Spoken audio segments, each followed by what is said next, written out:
up, YouTube?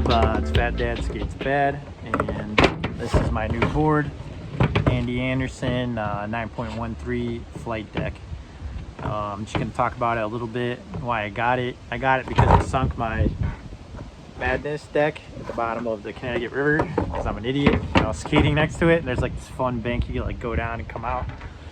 And I was coming out of it, so I was like, oh, I'm not gonna lose my board because if I shoot it out, it's gonna go straight. And it did a fucking 180 like second time out, and sunk in the bottom of the river. And I was only like 3 weeks old, and I was kind of bummed out about it. But anyways, I thought it would be a good excuse. I had a $50 gift certificate laying around on Amazon, so I picked up this bad boy. I'm 36 years old, been skating about a year. I mostly skate transition. I'm not very good.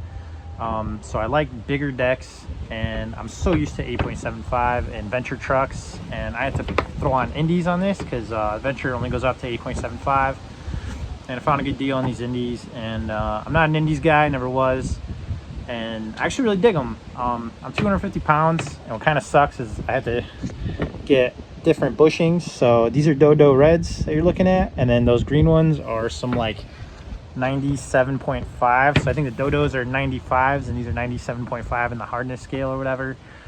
And the reason I had to mix and match them was because I wanted to just use these green ones. I got them from like my local skate shop, and the bottom part over here is like too small.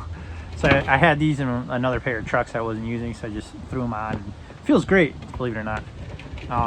But overall, I threw on some deck rails. These are like Creature glow-in-the-dark deck rails, and super red bearings, and these are Ricta speed ring wheels, which I adore, at 54 millimeters. And it skates great. Like, I'm the type of guy that gets used to a board and can only skate that board because I'm a shitty skateboarder. And I got used to this board way quicker than I thought I was going to. My only complaint so far is razor tail, kind of fast in like one session. Like, not bad by any means, but it's kind of noticeable. But a part of that is also I love to just kind of like stall with my tail on like banks and stuff, like, and sometimes like if I'm going fast I'll stall too far out, and I guess that's kind of my fault. So my first impressions are, it feels natural. Like, it's got this really weird shape to it. Like, it's kind of big over here by like the truck, and then it gets real skinny here, and then it just slightly like tapers out onto the front of the nose.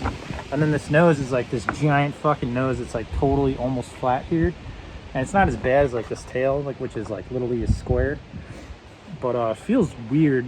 It definitely does, like, at first, but once you start skating it, honestly, this thing just feels like a fucking Cadillac. Like, it's really nice and big, and with these indies it feels really nice because like in that bowl you just, I felt like it definitely handles much better due to the trucks, even though the deck is bigger, which is really cool for me. Like, I'm the type of guy that I usually just skate like skate parks and transition, and I love just kind of cruising around, and this felt like a great board.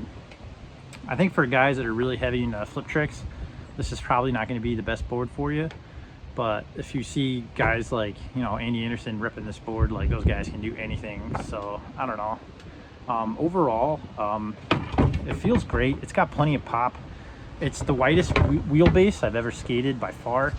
And for me, I'm 6'2", 250 pounds. It's awesome. Like, I love it. But I'm not used to it yet, so I felt like my ollies suffered.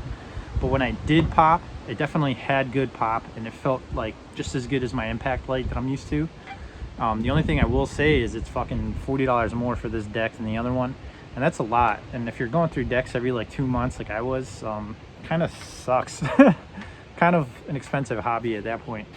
But overall, I really like it, and it skated really well, and it really just felt at home on it, and I got used to it wicked quick. But I'm also used to bigger shaped decks, so if you're not, it's gonna be an adjustment period. I know it comes in an 8.45 in the impact light, or excuse me, in the flight deck. So that's like the smaller one that I guess a lot of guys that are more heavy into flip tricks and stuff are gonna be digging on.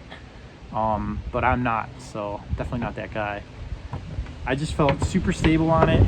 Everything felt good. I didn't really push myself today because my back's all screwed up from when I ate it in this bowl last time, and I guess that's about it.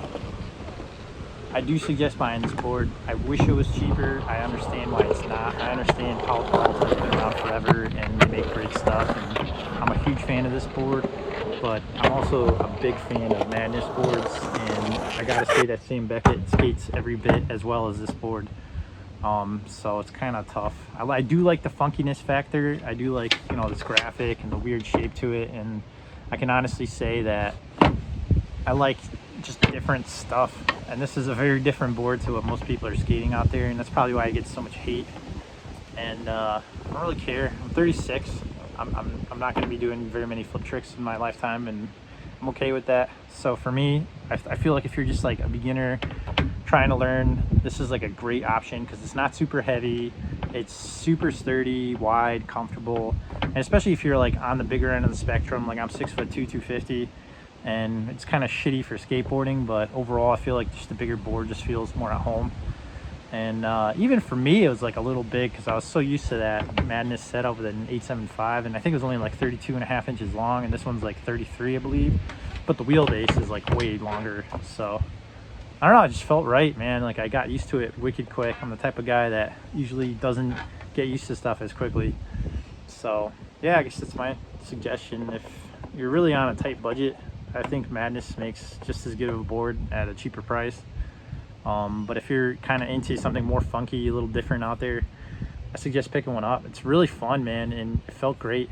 And I'm surprised that I could get used to these indies because I hated indies every time I skated them since. Maybe it's just because it's like the wrong truck to deck combo, and for whatever reason it just feels right on this board, at least to me. So I'm gonna definitely take it to some curbs and definitely just do some parking lot ollies and whatever, pop shoves, whatever, get used to it. I feel like I've been lacking that lately, and I guess that's about it. So thanks for watching. My honest opinion is awesome board if you got the money. If you're looking for the same kind of like impact light or like flight deck technology, you're better off with a cheaper board. Sorry, but overall I really dig it and I would buy it again. So that's my 2 cents anyway. So I hope you guys enjoy, and yeah, let me know in the comments if you hate or love this deck and why. All right, thanks guys, take care.